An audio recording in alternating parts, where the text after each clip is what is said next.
করবো না, লম্বা চড়া কোনো বয়ান করবো না। যারা নিচে বসে গেছো তোমাদের পায়ের জুতা টানার যোগ্যতা আমার নাই। যারা চেয়ারে আর স্টেজে বসা আপনাদের পায়ের জুতার ধরি সমতুল্য এলেম আমার নাই। আজকের প্রধান বক্তার জুতা টানার যোগ্যতা আমার নাই। যোগ্যতা আর বাহাদুরি, এলেমের বাহাদুরি দেখায়া স্টেজের ভিতরে বসি নাই। নিজের যে যত ছোট মনে করবে আল্লাহ তাআলা তারে তত বড় বানায়া দিবে। দুনিয়ার কোন দিকে লক্ষ্য করবা না। আল্লাহ তাআলা ডাক দিয়া কয়, আমি মালিক তোমাদেরকে পাঠাইলাম ইবাদত করার জন্য। ইবাদতটা করবা কিভাবে, কি মাধ্যমে ইবাদত করবা?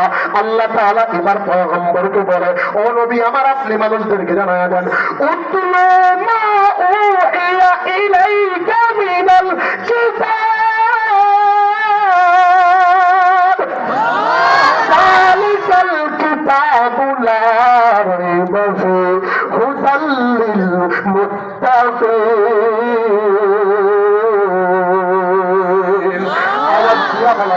আল্লাহু আকবার।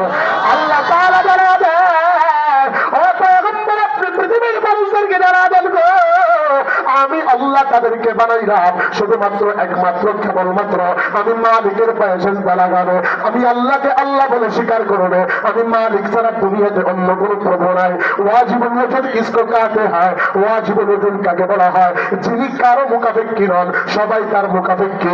যার কোনো সন্তান নাই, যিনি কারো কাছ থেকে জন্ম হন নাই, কাউকে জন্ম দেন নাই।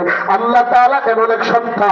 আল্লাহ তাআলা ডাক দিয়া কয়, পয়গম্বর আপনি মানুষদেরকে বলে দেন তারা যেন আমি মালিকের ইবাদত করে, আমি আল্লাহর পায়ে সিজদা লাগাই। আমি আল্লাহরে আল্লাহ বলে ডাকে। ও ঈশ্বরকে পাকনার মুসলমানেরা, ও মহিলা প্যান্ডেলের আম্মা জানেরা, পুরুষ প্যান্ডেলের বাব্বায়েরা, যারা নিচে বসে গেছো, অনেকেই তো আমার বাবার বয়সে, কেউ বা আমার চাচুর বয়সে, কেউ বা আমার ভাইয়ের বয়সে, কেউ বা আমার আপন ছোট ভাইয়ের বয়সে। দুনিয়ার কোনো দিকে খেয়াল করবা না। কেউ যদি উঠে চলে যায়, চলে যাইতে দিবা, তার কারণ করবা না। আমার বিশ্বাস আজকের মাহফিল আমার আল্লাহ কবুল করবে। এখানে কোন আল্লাহর ওলি জানি বসে গেছে। আল্লাহ তাআলা সবার জন্য জান্নাত বানিয়েছে, সবাই কিন্তু জান্নাত পাবে না। ও টাকাওয়ালা, বাড়িওয়ালা, গাড়িওয়ালা, কে কোন জায়গা থেকে পাইকার আওয়াজে বয়ান শুনতেছ রে? দুনিয়ার কোন দিকে খেয়াল করবা না।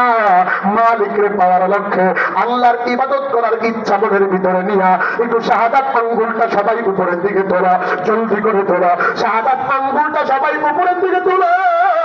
এই চেহারাটাকে উপরের দিকে ঘোরাও, জলদি করো। চক্ষু দুইটা বন্ধ করিয়া কলিজার সবটুকু মহাব্বত মায়া লাগায়া আমার আল্লাহর একদম মায়া লাগায়া ডাক দাও আল্লাহ। আর দূরে ডাক দাও আল্লাহ। ভয় নাই রে, আর জোরে ডাক দাও আল্লাহ। এবার জবান থেকে আঙ্গুল নামে পড়ে আস্তাগফিরুল্লাহ, আস্তাগফিরুল্লাহ, সাল্লাল্লাহু আলাইহি ওয়াসাল্লাম, সাল্লাল্লাহু আলাইহি ওয়াসাল্লাম। নিজের বুকের দিকে একটা ফু দাও, পড়ো বিসমিল্লাহির রহমানির রহিম। ডান কাঁধে একটা ফু দিয়া দাও, পড়ো বিসমিল্লাহির রহমানির রহিম। বাম কাঁধে একটা ফু দিয়া দাও, আবার বলো বিসমিল্লাহির রহমানির রহিম। স্টেজের দিকে একটা ফু দিয়া দাও। এবার আর দুনিয়ার কোনো দিকে খেয়াল করবা না, লম্বা কোনো কথা বলবো না, সংক্ষেপে আলোচনা করে বিদায় নিয়ে চলে যাবো। আরেকটা আবার কি আমার মালিকের সাক্ষী রাখার লক্ষ্যে আমার আল্লাহকে জবান খুলিয়া কলিজার মহাব্বত দিয়া একটা ডাক দেওয়া যায় কে আল্লাহ। রব্বুল আলামিনের পয়গম্বর সরকারে তো আলম নবী আমার এই বক্তব্যটাই মসজিদের ভিতরে বসিয়া সাহাবায়ে কেরামের সামনে দিচ্ছে। ও সাহাবায়ে কেরামের দলেরা, এক আল্লাহর ইবাদত করবা। আল্লাহ ছাড়া দুনিয়াতে অন্য কোনো ইলাহ নাই, আল্লাহ ছাড়া দ্বিতীয় কোনো প্রভু নাই, আল্লাহ ছাড়া দ্বিতীয় কোনো মাবুদ নাই। আমার একমাত্র মালিক হলো আল্লাহ, বিধানদাতা আল্লাহ, রিজিকদাতা আল্লাহ। আল্লাহ পাক রব্বুল আলামিনের পয়গম্বর। আল্লাহু আকবার। আল্লাহ নবী ডাক দিয়া বলে সাহাবায়ে কেরামেরা, এক মালিকের ইবাদত করবা।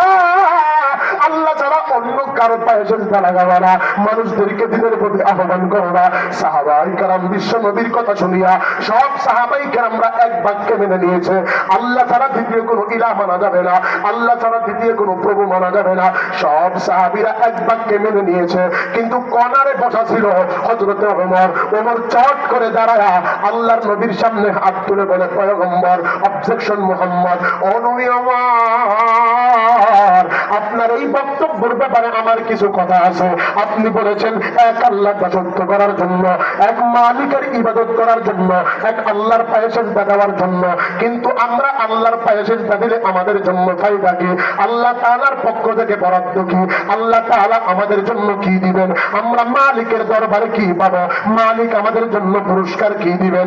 আল্লাহর পয়গম্বর হযরত ওমরের বক্তব্য শুনিয়া একটু ঝিম মারলো। আল্লাহর নবী একটু স্তব্ধ হয়ে গেল। আল্লাহ তাআলা জানায় দেয়, জিবরাইল জলদি করে যাও, মুহাম্মদের কানে কানে গিয়ে পৌঁছায়া দাও, ইন্নাল্লাযীনা ক্বালু রাব্বুনাল্লাহ,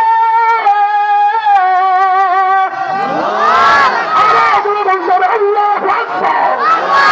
আল্লাহ রাব্বুল আলামিন ডাক দিয়া কয়, নবী আমার, আপনি বলে দেন, বলে দেন, যারা বলবে ইন্নাল্লাযীনা ক্বালু রাব্বুনাল্লাহ, আমার রব আল্লাহ, আমার প্রভু আল্লাহ, আমার মালিক আল্লাহ, বিধানদাতা আল্লাহ, রিজিক দাতা আল্লাহ, আমার পদে পদে আমারে যা করে সব হলো আল্লাহ। এই কথা যারা দৃঢ় ইস্তেকামাত থাকবে, সুম্মাস্তাকামু, দৃঢ় অটল থাকবে, তাতানাজ্জালু আলাইহিমুল মালাইকা, তাদের উপরে ফেরেশতারা প্রটোকল দিবে, লা তাখাফু, এদের কোনো ভয় নাই, ওয়ালা তাহজান, এদের কোনো চিন্তা নাই, ওয়া আবশিরু বিল জান্নাতিল্লাতী ইন কুনতুম তুআদুন। আর জোরে বলতে হবে আল্লাহু আকবার।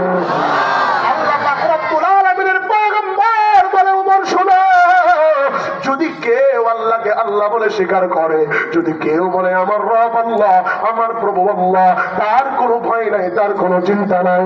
সে যদি দৃঢ় ইস্তেকামাত থাকে, টর্নেডো আসবে, সাইক্লোন আসবে, ঘূর্ণিঝড় আসবে, হেরিকেন আসবে, দানা আসবে, তুফান আসবে, সে এক চুল এদিক সেদিক নড়বে না, সে ইস্তেকামাত থাকবে, আমার মালিক আল্লাহ, আমার রব আল্লাহ, আমার প্রভু আল্লাহ, তাহলে তার জন্য জান্নাত। আল্লাহর নবী এই বক্তব্য ওপেন করার পরে হযরত ওমর কৌতূহল বশত আবার প্রশ্ন করে, ও পয়গম্বর,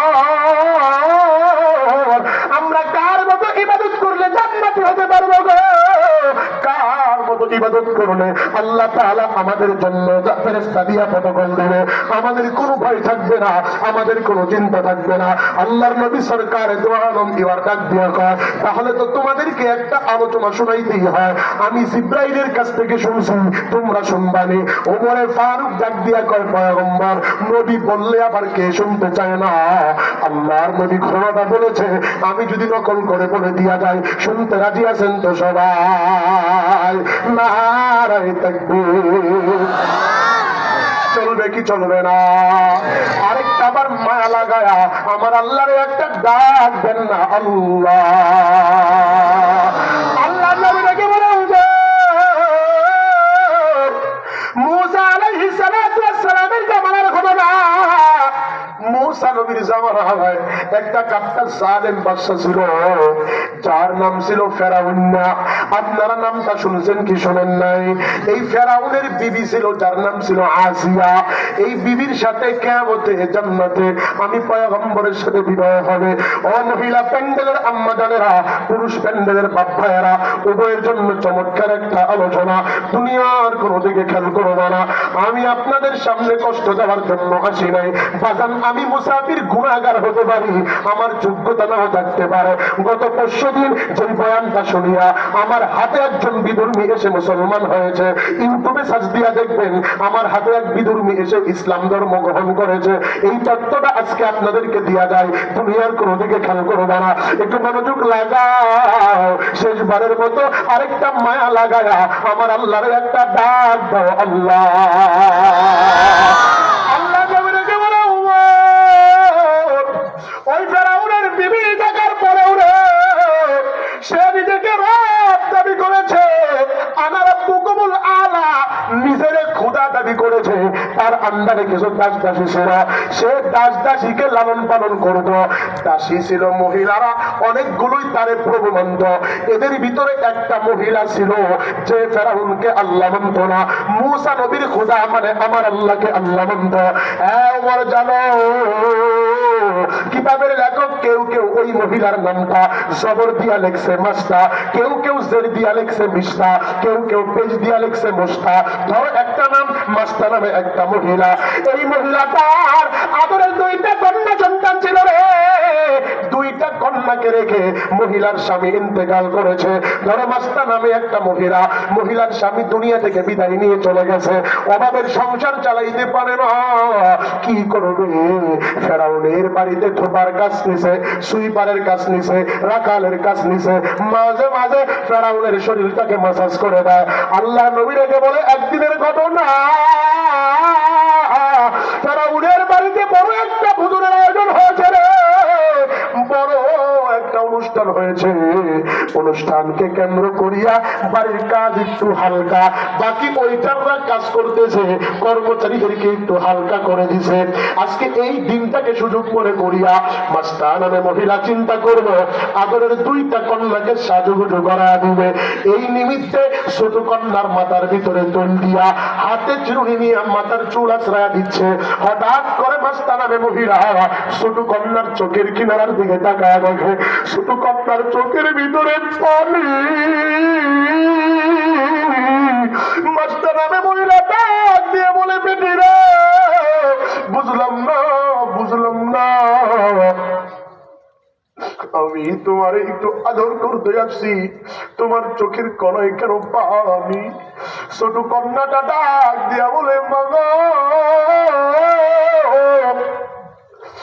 আমি কি বলবো মা, আজকে কতদিন হয়ে গেল ফেরাউনের বাড়িতেই বসবাস করি, বিকাল বেলা আমার বান্ধবীদের সাথে খেলাধুলা করি, বিকাল বেলা খেলা সমাপ্ত হয়ে গেলে বান্ধবীরা বাবার কোলে চড়ে বাসায় যায়। মা আমার বড় মনে চায় আমি আমার বাবার কোলে উঠতে মনে চায়। ও বলো আমার বাবা কি না,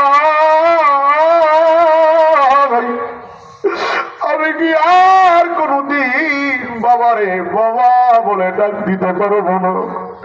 মাস্টার নামে মহিলা মুখের ভিতরে চাপ দিয়া ডেকে বলে তোর যদি কখনো বাবাকে বাবা বলে ডাক দিতে মনে চায়, মাকে মা বলে ডাক দিতে মনে চায়, আমি মাস্টারকেই মা বলে ডাকবা, আমি মাস্টারকেই বাবা বলে ডাকবা।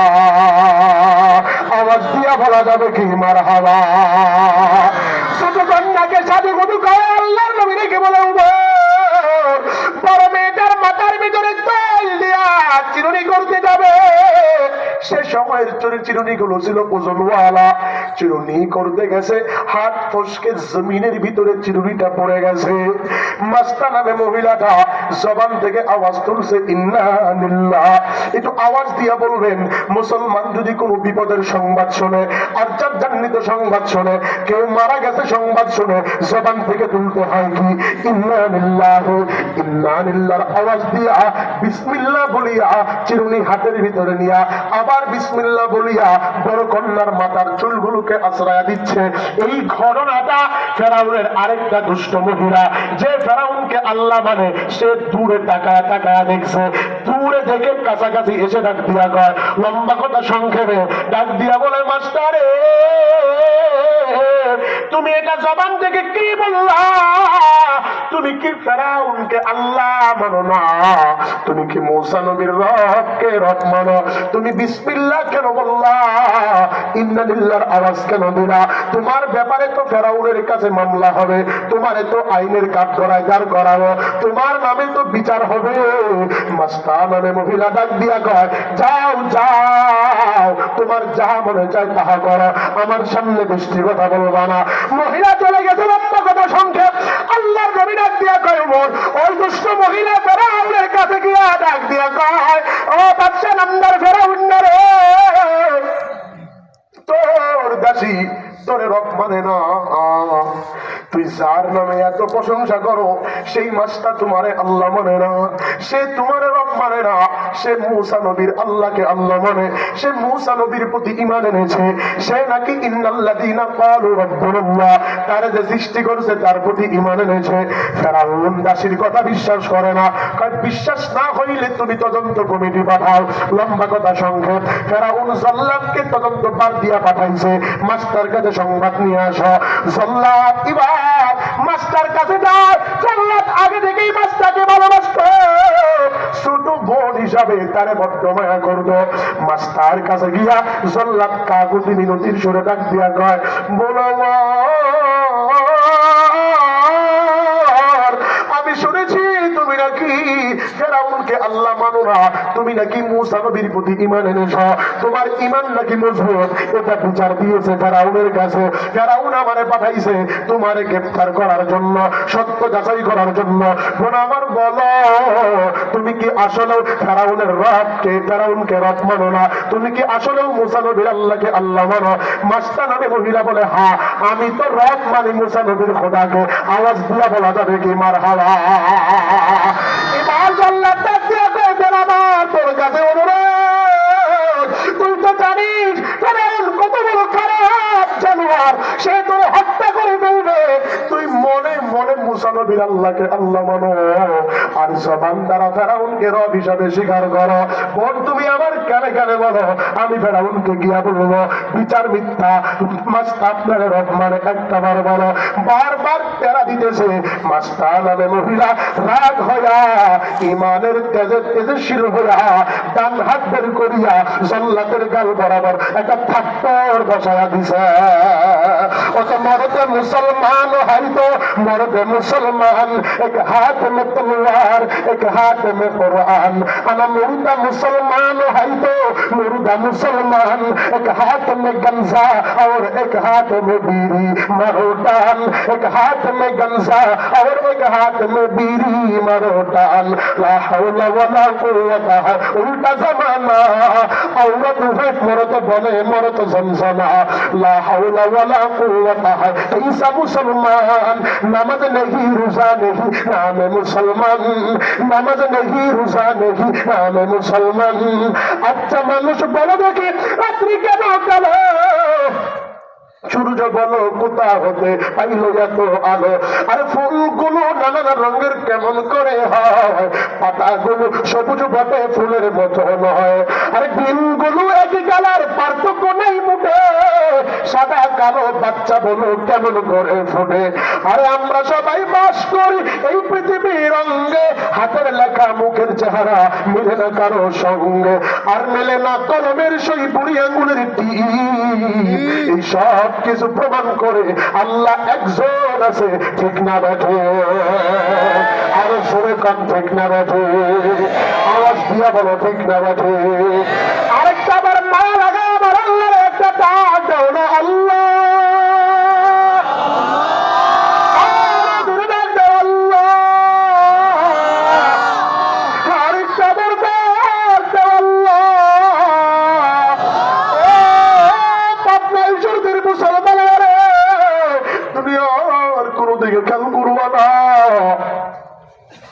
জল্লাদ আঘাত খায়া ফেরাউনের কাছে চলে আসছে।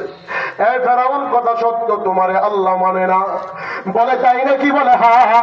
গোটা এলাকায় ঢুল পিটায়া দাও, সবাই রে জানায়া দাও আমি ফেরাউনকে রব না মানার কি শাস্তি, সবার সামনে প্রত্যক্ষ দোষীকে বিচার করব।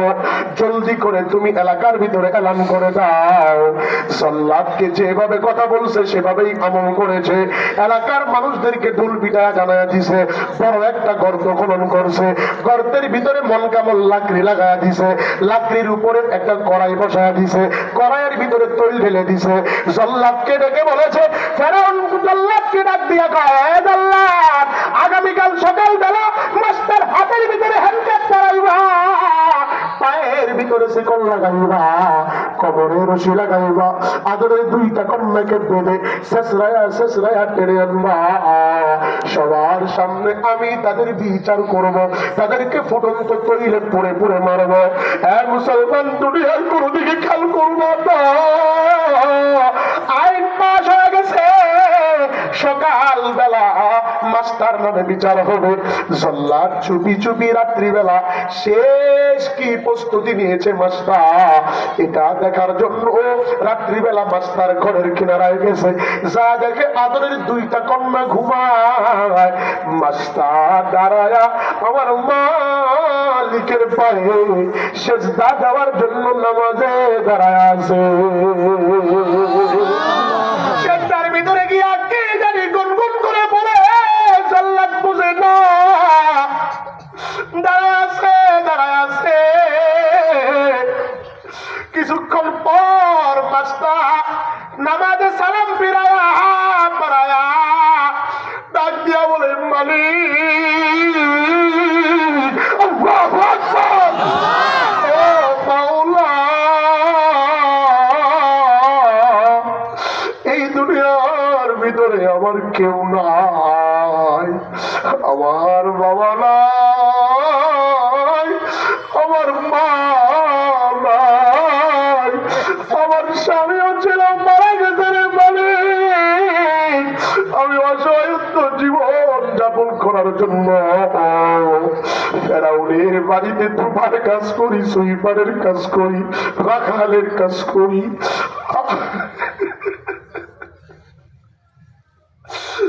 ও আপনার মুসলমানেরা রে,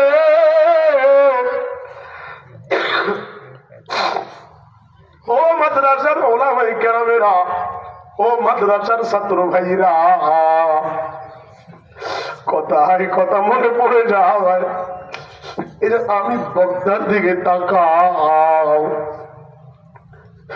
আমার বাড়ি লালমনিরহাট জেলা, তিস্তা নদীর কিনারায় আমার বাসা ছিল। নামি দামি বংশের ছেলে ছিলাম, বর্ষা হাজি নামে সবাই চিনত। নদীর ভাঙনে সব ভেঙে নদীতে চলে যায়, ব্যক্তিরা আপন মনে পাড়ি জমায়। আমি আমার মায়ের গর্ভে, আব্বাই সব নদীতে চলে গেছে। বাবা আমারে, আমার মারে, আমার ভাইরে নিয়া পার্শ্ববর্তী থানা আদিতমারিতে আমাদের মানুষের বাড়িতে 2 বছর পলিথিন টানায়া আব্বাই খাট বিছায়া ওই জায়গায় জীবন যাপন করেছে রে। ও টাকাওয়ালা, বাড়িওয়ালা, গাড়িওয়ালারা, আমি আমার বাবারে দেখেছি তোমাদের এই বগুড়া, নাটোর, নন্দীগ্রাম। আমি যখন এদিক দিয়ে হাসি, আব্বার মুখে শুনেছি চনন বিলে আমার বাবা মানুষের বাড়ির ধান কাটিয়া দিছে। আমার আব্বাই মানুষের বাড়ির চাকর ছিল। ও বাবা, অহংকার বা ফখর নয়, এটা বললে আগামীতে ভালো মাহফিলের দাওয়াত পাবো না। না ও মাদ্রাসার ছাত্র ভাইরা রে, জীবনে এমন কষ্ট করেছি, ঢাকা যাত্রা বাড়ি থেকে দাওরা শেষ করেছি। যে বছর মাথায় পাকড়ি দিবে আব্বার টাকার জন্য ঢাকায় পাই না, জীবনে কোনদিন তোর কিতাব কিনে পড়ার মতো সৌভাগ্য আমার হয় নাই। আমি এখন যে গাড়িতে ঘুরি, আব্বারে 10 বার বিক্রি করলে এমন গাড়ির টাকা হবে না। আমার বাবা আমার একটা কথাই বলতো, নুরুল্লাহ রে, যদি গায়ের চামড়াও বিক্রি করতে হয় তোদের জন্য বিক্রি করব, লেখাপড়া ছাড়বি না। বাজান একদিনের ঘটনা আমারে বড় কাঁদায়, দুনিয়ার কোনো দিকে খেয়াল করবো না। 17 বছর ঢাকায় পড়েছি, ঢাকার ছেলেরা আপেল কমলার টিফিন দিলে খায়, দেখে আমার আর সহ্য হয় না। মা আমার চাউলের ছাতু চিড়া মুড়ি দিয়া দিত। আমার ওই দিন বড় খারাপ লেগেছে। বড় ভাই আলেম, বড় আলেম, ভাইয়ের কাছে গিয়া আমি বলছি, ভাই আমার আমার আপেল কমলা খাইতে মনে চায়, আমারে কি আপেল কমলার টাকা দিব না? ভাই আমারে ডাক দিয়া কয় আয়। পিঠে হাত বুলায়া ভাইয়ের ট্রাঙ্ক খুলছে। ট্রাঙ্ক খুলে দেখি ট্রাঙ্কের ভিতরে মাটির একটা পায়লা, মাটির একটা সাংখি, এটার ভিতরে কিছু চিরা ভিজানো। ভাই এই চিরাগুলো কি ভিজিয়ে রাখছে, একটু মুখে দিয়া দেখ। মুখে দিয়া দেখি লবণও নাই, চিনিও নাই। বলি ভাই আপনি বের করে খান না। সবাই আমারে বলে চিরাতি হুজুর, চিরাতি হুজুর। আমি নাকি খালি চিরা খাই, এজন্য সবাই খায়, আমি বসে আছি এদের পরে খাবো। আগামীকাল তুই সকাল বেলা আসিস আমার রুমে, দেখি যাবি কি খাই। আমি ভাইয়ের রুমে গিয়েছি, ভাই মনে হয় ভালো খাবার খায়। দেখি ছাত্ররা বালতি গুলোর খাবার শেষ করিয়া কিছু বাসিয়া কিছু ঝুটার খাবার রেখেছে। ভাই প্লেট ঝেড়ে ঝেড়ে সেই খাবার গুলো খাচ্ছে। ঢাকায় 2 বেলা খানা দেয়, ভালো নাম্বার তুললে ভালো খাবার হয়। বড় ভাই আউয়াল ছাত্র ছিল, মাদ্রাসার টপ লেভেলের ছাত্র ছিল। ভাই এগুলো খায় আর কিতাব পড়ে আর আমাদের কয় আমার একদিন ওজুখানায় নিয়ে আমার বুকের সাথে বুক মিলালাম, হাওমাও করে কেঁদে কয় নুরুল্লাহ রে কষ্ট করে পড়ো ভাই, এমন দিন আসবে দেখবি তুই আপেল কমলা খাবি না। মায়ের কাছে এসে বলেছি, মাও একই কথা বলেছে। আপেল কমলার কথা বলিয়া গুড় দিয়া এরকম মুড়ি দিয়া মলা বানায়া দিছে বড় বড় করিয়া, কয় এগুলো খাবি। যখন বড় লোকের ছেলেরা আপেল কমলা খায় তখন তুই এগুলো খুলিয়া খুলিয়া খাবি আর আল্লাহর কাছে কাঁদবি আর বলবি মালিক আমরা বরং করি, আমার মা মানুষের বাড়ির চাউল ছাড়িয়া দিয়া ঢাকায় টাকা পাঠাইছে, আব্বাই মানুষের বাড়ির কুলিগিরির কাজ করিয়া টাকা পাঠাইছে। আজকে আমার আব্বাই ঠগে না, ও টাকাওয়ালা বাড়িওয়ালা গাড়িওয়ালা রে আজকে কোন বাবারে গালি দাও? চোখের পানি টিস্যু দ্বারা, হাত দ্বারা, কাপড় দ্বারা মুছবা না। আমি দেখতে চাই এখানে কারারে ওই বাবা হারা মা হারা এতিম যারা বাড়িতে গিয়া আর কোনদিন আব্বুরে আব্বু বলে ডাক দিতে পারবা না, মারে মা বলে ডাক দিতে পারবা না। কারারে এতিম একটু হাত তুলে দেখাও, কার কার মা বাবা নাই একটু হাত তুলে দেখাও। 2 জন না থাকলে 2 হাত তুলবা, 1 জন না থাকলে 1 হাত তুলবা। ও বাবা এবার আর বলবা না দাঁড়াও, দাও দাঁড়াও, মা বাবা হারারা দাঁড়াও, জলদি করো দাঁড়াও, লজ্জা পাবি না রে দাঁড়াও, আমি মুসাফির দোয়া করবো দাঁড়াও। তোমার মা বাবার জন্য দোয়া করো। আর টাকা দেখো মাঝে তুই কেন বসে আছিস, তোর তো বাবা নাই, একটু দাঁড়াও বন্ধু, কার কার মা বাবা নাই? আরে টাকা দেখো, আরে মা বাবা হারাচ্ছি, এই যে টাকা দেখো ছোট একটা মাসুম বাচ্চা মাদ্রাসায় পড়ে, আর মা বাবা হারাচ্ছি বেড়ে বেড়ায় গেছে, বাজার লজ্জা পাবি না, পাশে যে আছে জড়ায়া ধরো, মাঝে তুমি আমার হুজুরের কইতে সভাপতিরে জড়ায়া ধরো, পাশে কে আছে কই আমার দাওয়াত তাই বাজারে তাকায়া দেখো, আজকে জানি কার মা বাবার কবর দিয়ে আসছে,